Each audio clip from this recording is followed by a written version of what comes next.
This is the Scorecard, where you score the latest sports news and in-depth views. I'm Anton Roxas. On the Scorecard tonight, Sisi Rondina, Bernadeth Pons lead Alas Women's Day 1 sweep in Beach Pro Tour Futures Korea. Carlo Biado enters BCA Hall of Fame. Filipino pool legend makes history.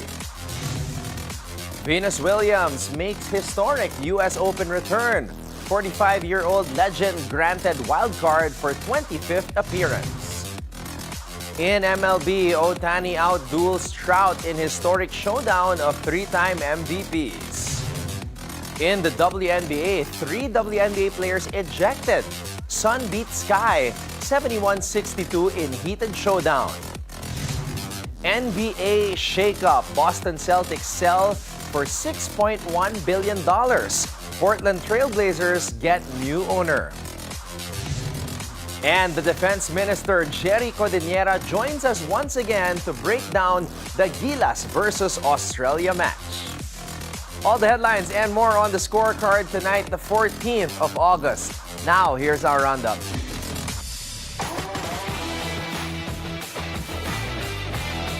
Fresh off claiming his second World Pool Championship, Carlo Biado cements his legacy by joining the elite ranks of the Billiard Congress of America Hall of Fame.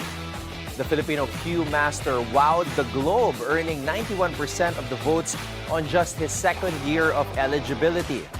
Biado said he did not expect to be elected and felt he was not ready, but accepted the honor as a blessing to be shared with his fellow players in the Philippines. The 41-year-old champion will be formally inducted on November 22 in St. Augustine, Florida. Biado becomes just the 6th Filipino to be enshrined, joining legends Efren Bata Reyes, Francisco Django Bustamante, Jose Amang Parica, Alex Pagulayan, and Dennis Orculio. His Hall of Fame induction recognizes a career packed with triumphs, including his 2015 World 10-Ball Championship, 2017 World Games Gold, 2017 World 9-Ball Championship, 2017 SEA Games 9-Ball Gold, 2021 U.S. Open title. Carlo Biado's story is more than victories. It's a journey of grit, consistency, and Philippine pride on the world stage. Gilas Pilipinas could not have scripted a better start as the nation's top beach volleyball pairs dominated Day 1 of the 2025 Beach Pro Tour Futures in South Korea. Decorated duo Sisi Rondina and Bernadeth Pons made quick work of Japan's Ami Shirahata and Suzuna Fukuda 21-18, 21-13 after an opening round bye. Down 13-15 in the first set, the tandem turned the tide with a late rally, capped by a Pons power tip to snatch the opener. With momentum on their side, they controlled the second frame to seal a convincing win. Not to be outdone, Sunny Villapando and Dij Rodriguez also delivered a scorching start with back-to-back sweeps. They dismantled Americans Jessica Maguire and Marie Bremel 21-11, 21-12 in just under 35 minutes. They kept their rhythm in the second round, overpowering Germany's Julia Denberger and Josephine Schackel 21-14, 21-14. Off to a blistering start, Gilas Pilipinas is definitely hot on the trail of beach volleyball glory. Look out, New York, a tennis icon is back where she belongs. Two-time U.S. Open champion Venus Williams is set to electrify Flushing Meadows once again after being granted a wild card for the women's singles, marking her incredible 25th appearance in the tournament. The 45-year-old American, fresh off a comeback from a 16-month layoff due to a serious health scare, is ready to defy the odds and make history as the oldest singles entrant since Renee Richards in 1981. A 7-time Grand Slam champion, Venus recently proved she can still deliver on the big stage, becoming the oldest WTA match winner since Martina Navratilova in 2004 after her first-round victory at the DC Open. With 5 Wimbledon crowns and 2 U.S. Open titles under her belt, she's no stranger to the bright lights of Arthur Ashe Stadium. Venus will also thrill fans in the brand new US Open mixed doubles alongside Riley Opelka, adding yet another chapter to her legendary career. Other wildcard recipients include Frances Caroline Garcia, who will play her final Grand Slam and host young talents eager to make their mark. Shohei Ohtani versus Mike Trout, two baseball titans, 3 MVP trophies each. The last time these two megastars faced off, it was for the 2023 World Baseball Classic crown. Ohtani on the mound for Samurai Japan, Trout in the batter's box for Team USA, one swing away from glory. Full count, sweeper, strike 3. Ohtani erupted in triumph, taking round 1. Now fast forward more than 2 years. And finally, the rematch. Wearing Dodger blue for the first time against his old team, Ohtani delivered not once but twice, striking out Trout, looking in back-to-back at-bats. The first, a filthy sweeper. The second, a 100.7 miles per hour laser. But while Ohtani owned the MVP duel, the night wasn't all roses. The Dodgers fell 6-5. Ohtani gave up a season-high 4 runs in 4 1/3 innings. Yet still made history as the first starting pitcher since 1990 to lead off a game with a triple. It was a freeway series with mixed emotions. The Dodgers lost the NL West lead, but Ohtani savored pitching once again at Angel Stadium, the very mound where he built his legend. Now in the WNBA, things got chippy in Uncasville as Connecticut's Sun defeated Chicago Sky 71-62. But it wasn't just the final score making headlines. 3 players were ejected after a wild second quarter skirmish. With 6 minutes and 35 seconds left in the second quarter, the Sun led 27-21. Chicago's Rebecca Allen and Connecticut's Bria Hartley clashed under the basket. Allen pushed Hartley. Hartley shoved Allen to the floor. Allen grabbed Hartley's jersey as she went down. The chaos escalated when Sky guard Ariel Atkins rushed in to defend her teammate, apparently making contact with an official, resulting in the ejections of Hartley, Allen, and Atkins. Hartley finished 0 for 3 from the field in 10 minutes. Allen scoreless in 6. Atkins had 5 points in 9 minutes. All 3 sent to the locker room early. Earlier in the game, Hartley elbowed Allen in the face. No foul called. Sky coach Tyler Marsh blamed the uncalled contact for fueling the escalation. The NBA is on fire this week. Historic deals are changing the league's landscape. Bill Chisholm takes over the storied Boston Celtics in a jaw-dropping $6.1 billion deal, while Tom Dundon swoops in to buy the Portland Trail Blazers, keeping them firmly in Oregon. Basketball's power map is shifting like never before. The league confirmed the Celtics' sale to Chisholm Group, giving him at least 51% ownership now. Full control is expected by 2028, potentially raising the franchise's value to $7.3 billion. The transaction makes the Celtics the most expensive NBA team ever and reflects the club's legacy of 18 NBA titles and a loyal fan base. Chisholm, a private equity mogul, is expected to bring new business strategies while preserving the team's traditional excellence. Meanwhile, Trailblazers fans can breathe easy as Dundon and co-investor Shield Tile plan to keep the team in Portland after acquiring it from the Paul Allen estate for $4.25 billion. This deal ensures the team will remain a major part of the Portland community and signals a new era with Dundon promising investments in player development and facility upgrades. 2 blockbuster NBA moves, 2 cities, and a wave of excitement sweeping the hardwood. And now, here's your daily dose of sports lingo. What does clinch mean in Muay Thai? In Muay Thai, a clinch is a close-range grappling position where a fighter holds on to their opponent to control their movements and set up powerful knee strikes. This technique is crucial for dominating in the close quarters, allowing the fighter to wear down their opponent with strikes while limiting their escape options. Mastering the clinch can turn the tide of a match by giving the user control and opening up attacking opportunities. It's time for our off-court buzzer. Shockwaves hit the 2025 FIVB Women's Under-21 World Championship.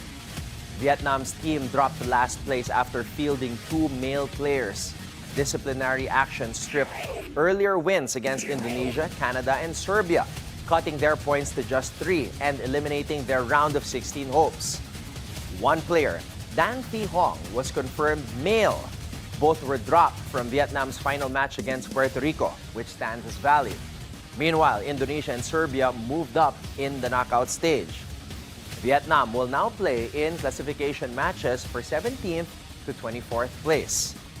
The FIVB said the decision was made to maintain fair play and to uphold the integrity of the tournament. Vietnam's Volleyball Federation confirmed the players were selected for random gender testing under tournament rules. The incident has tainted what was expected to be a strong and promising campaign for the Southeast Asian team, and now opens the conversation if mandatory gender testing should be enforced to protect women's sports. And that's our roundup for tonight, the 14th of August. Up next, the Defense Minister Jerry Codiñera joins us once again to break down the Gilas versus Australia match when we return right here on The Scorecard.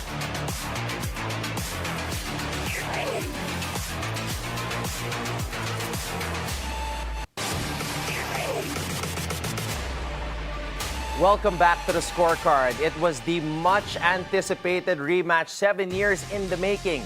And Gilas Pilipinas gave it their all in the fight against Australia to advance in the FIBA Asia Cup. And though they fell short, there were players who stood out and gave a gallant fight. Here to help us break down the match, once again, is the Defense Minister himself, PBA legend and Philippine basketball legend as well, Coach Jerry Codiñera. Coach Jerry, magandang gabi po at maraming salamat muli sa oras.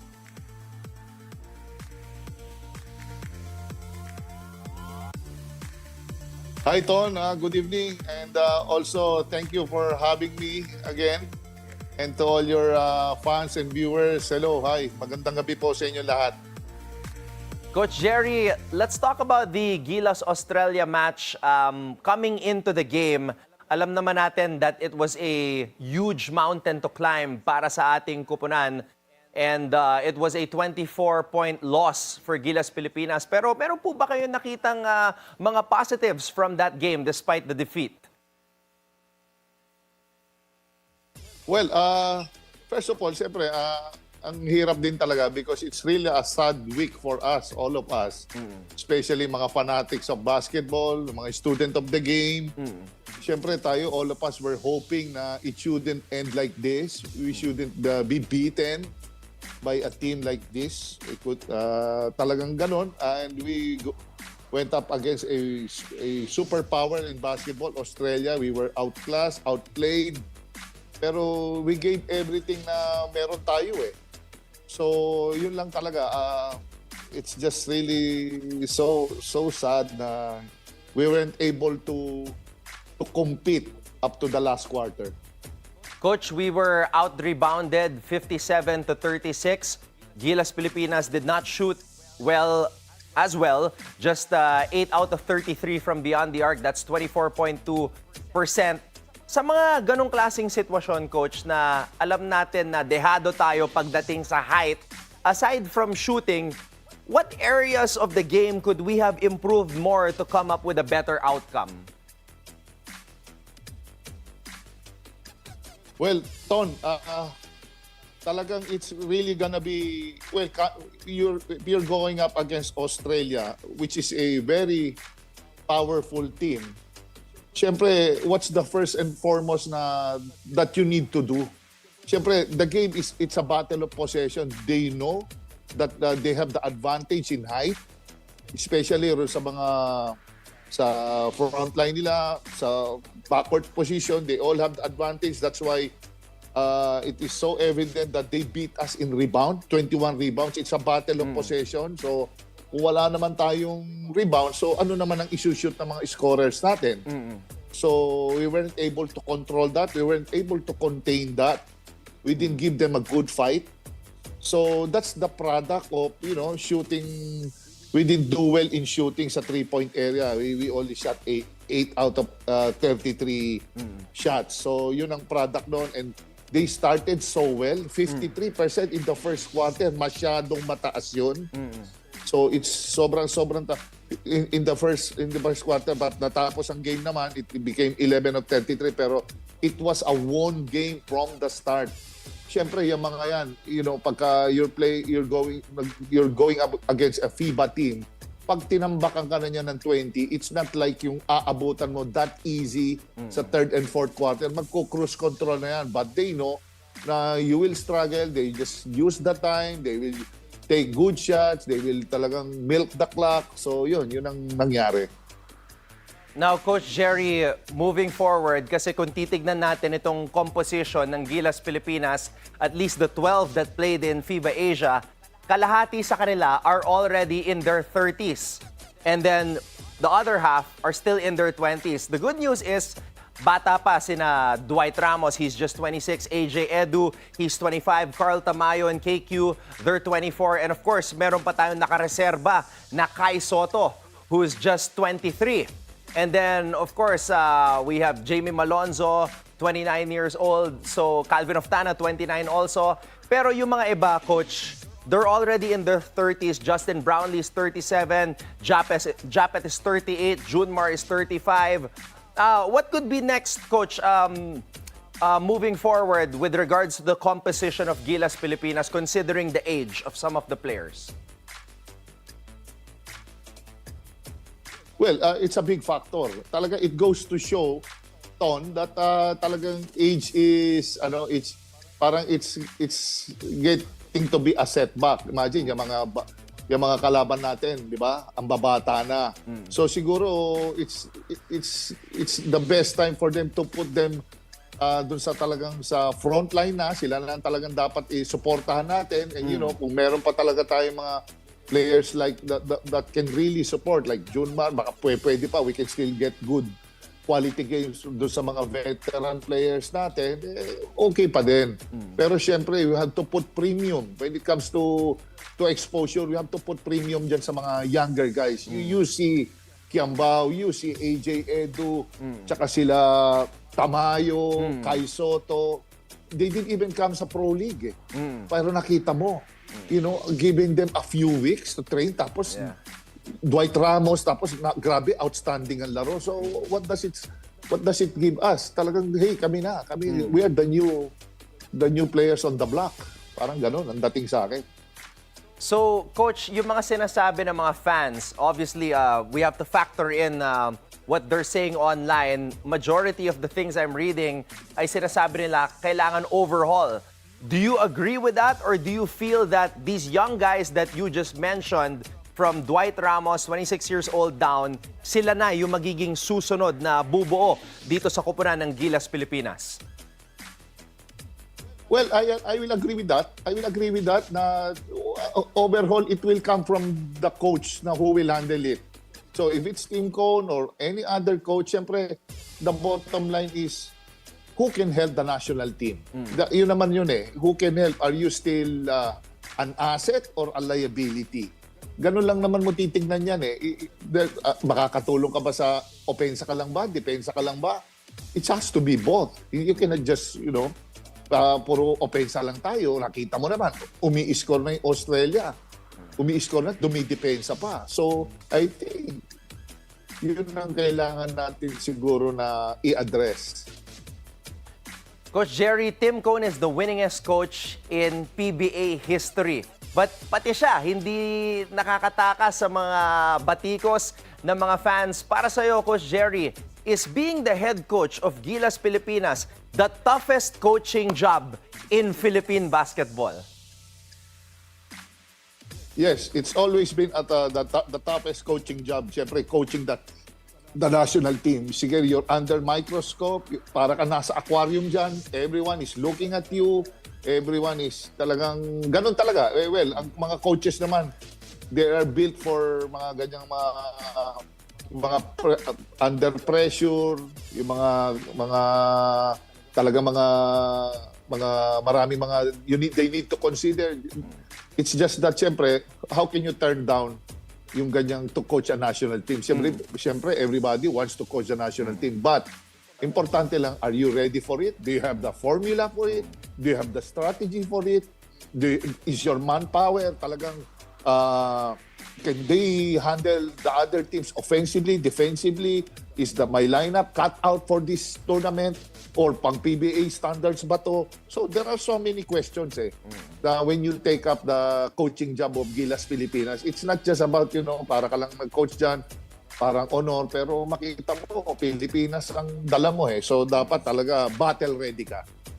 Well, whatever happens, we will always be behind Gilas Pilipinas because we are a basketball-loving nation. At kung sino man na magre-represent na ating bansa, we will always be in support of them. Now, Coach Jerry, before I let you go, I want to ask you about your opinion being one of the biggest voices here in Philippine basketball. There was very unfortunate news with regards to the MPBL recently. A player that you coached against nung naglalaro pa siya sa San Beda, si Michael Sorella, unfortunately figured in an incident wherein he punched a player, Jonas Tibayan, and he suffered some major injuries. And as a result, he was banned from the MPBL and was also charged 200,000 pesos. Coach, very unfortunate incident, but what are your thoughts on what happened? Well, it's so sad kasi, to ban a player na talagang he was provoked. Pinrovoked siya at that time. He got hit twice. Siguro talagang it's a natural reaction if you're getting, parang in a way, you can say na you're getting bullied parang if I understand it correctly, medyo bata itong Tibayan compared kay Sorella. I think Sorella is a bit senior in terms of playing years sa NCAA. So he got hit twice. And sa akin, I can say na talagang I'm looking at the referees. They weren't able to control the ball game. They weren't able to establish the protocols from the start. Kasi, the most powerful person inside the court are the officials. They run the show. They establish the protocols. They tell you kung anong mangyayari sa game. So, there's no prevention on what happened there. They let go nila.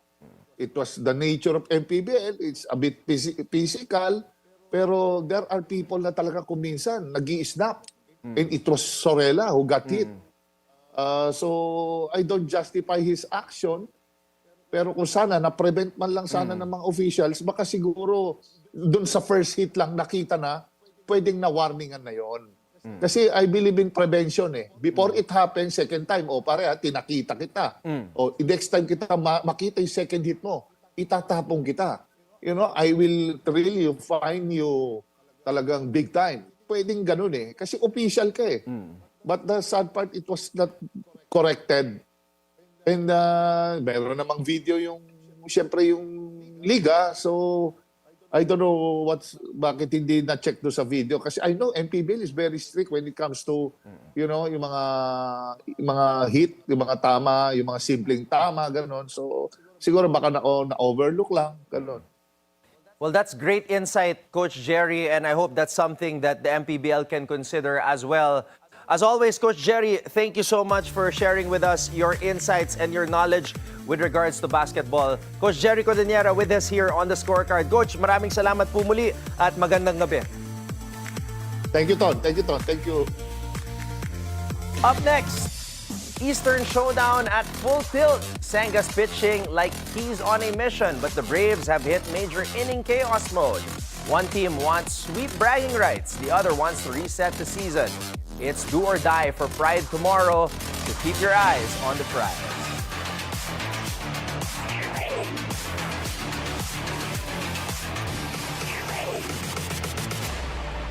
Welcome back to the Scorecard. It's time to keep your eyes on the prize. All right, let's go. Mets Braves tomorrow morning. Game 3 series tied 1-1. And I'll be honest, if you just saw the box score from last night, You'd think it was a slow-pitch softball game in the 4th inning. The Braves, they hung a 9-run inning on the Mets. 9! And not in some small ball scratch-and-claw way. We're talking grand slam, extra base hits, a parade of runs. Michael Harris II capped it with a 417-foot blast to center that was basically the definition of don't let this guy get hot. That inning, the Braves' biggest since 2020, and the Mets, well, they went from 6-0 up to completely out of gas in about 15 minutes of baseball time. Well, maybe that's part of the story. The 95-minute rain delay. You're sitting in the clubhouse thinking you've got this game in your pocket, and then suddenly the wheels come off in spectacular fashion. Now, here's why tomorrow's rubber match feels like a reset button for the Mets. Kodai Senga is on the hill. This guy's been a quiet ace for them. 2.30 ERA, and his ghost fort has been making hitters look like they're swinging underwater. And if you're a Nets fan, you're basically saying, give me 6 good innings from Senga, hand it to the bullpen, and let's stop this bleeding. Now for Atlanta, it's Bryce Elder. His ERA, let's just say it's not the number you brag about at the dinner table. But this Braves team, even without Acuna, even without Riley, they've got power everywhere. Marcel Ozuna's in one of those stretches where every other swing feels like it's going over the wall. And don't sleep on the star power here. Juan Soto's been smashing for the Mets. 29 homers. Pete Alonso, he's been seeing beach balls the last 10 games. Now, on the other side, Matt Olson's the steady extra base machine. And Ozuna, well, the Mets know exactly how dangerous he can be. Now, the thing I love about this matchup right here, it's August. Both these teams are looking up in the standings, and there's no room for, we'll get them tomorrow. This is the tomorrow. Win the series, you build some momentum. Lose it, it's just another what if in a season that's been full of them. So, stay ahead of the game as the race for the National League East takes center stage. The Mets' ace Kodai Senga brings his lights-out stuff into a clash with the Braves' heavy-hitting lineup. Here's your matchup breakdown for tomorrow.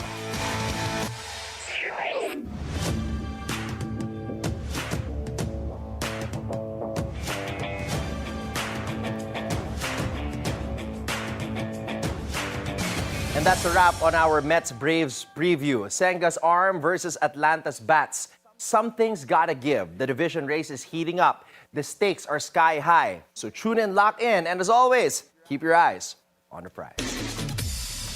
Before we go, think on this. From a promising reliever in Cleveland to earning his first MLB save while undergoing cancer treatment, known for his courage, composure, and unbreakable spirit. Nick Enright once said, "That journey has helped me stay composed in high-stakes moments." And with that, thank you for joining us tonight. We'll see you again tomorrow on the Scorecard, where sports is our business and business is our sport right here on the Bilyonaryo News Channel. This is Anton Roxas. Have a blessed evening, everybody. Good night.